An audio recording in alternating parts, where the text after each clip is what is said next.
Today's lesson is on multiplying and dividing integers. To multiply integers, we will multiply the numbers together. We will decide which sign our answer will be. When we have the same signs when we multiply, our answer is going to be positive. If we have different signs, the answer will be negative. Let's take a look at some examples.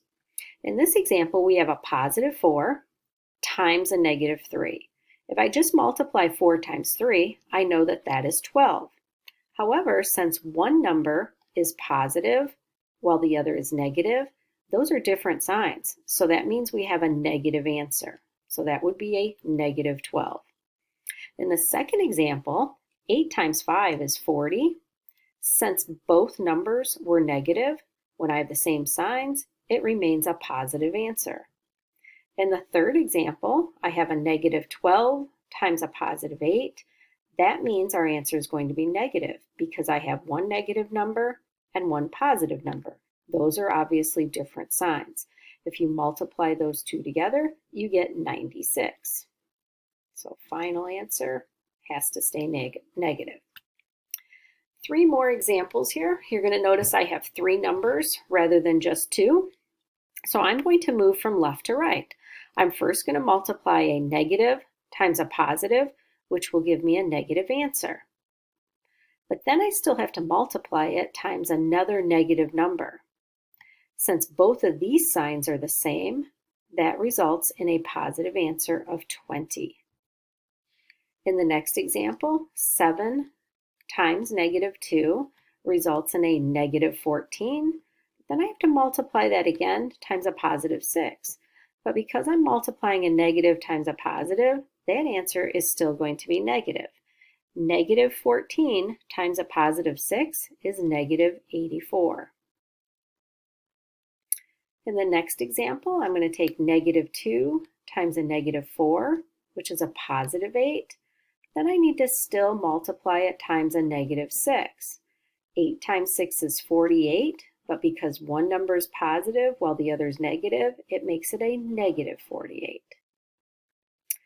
Let's move on and check out some division problems. Now, the cool thing about multiplying and dividing integers is that the rules stay the same.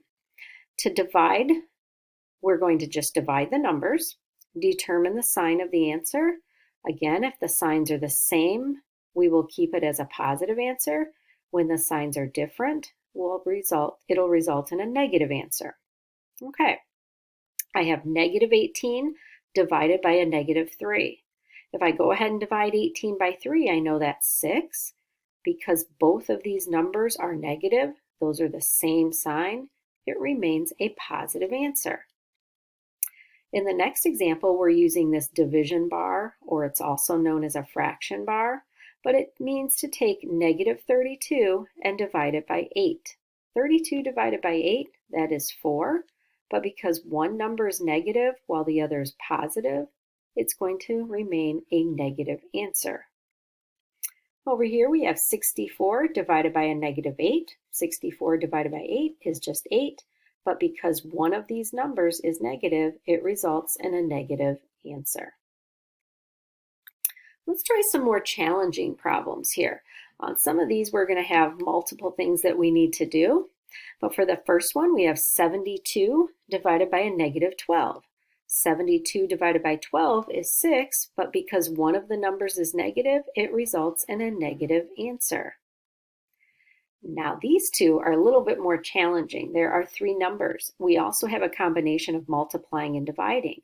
So we do have to use order of operation, which means if we only have multiplication and division left, we do have to move from left to right. So I'm going to move from left to right, multiplying first. 12 times a negative 2 results in a negative 24. And that's because one number is positive while the other is negative.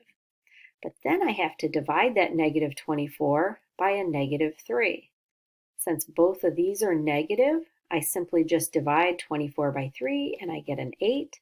And because they are both negative, it remains a positive answer. In the last example, moving from left to right, negative 15 divided by a negative 3 results in a positive 5 because they are both negative. but then I need to multiply it times a -6. This number's positive while this one is negative, so that's going to result in a negative answer. 5 times 6 is 30.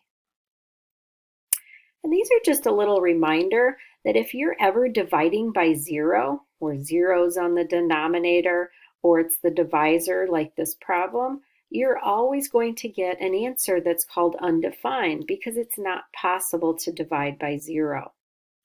However, if you're doing just the opposite, if 0 is being divided by a number, like in these examples, the answer is always 0. And if you're doing these on your calculator, you can even check this. If you ever try to divide by 0, it's going to tell you have a syntax error, or it'll just say error. Okay, I hope you enjoyed this lesson.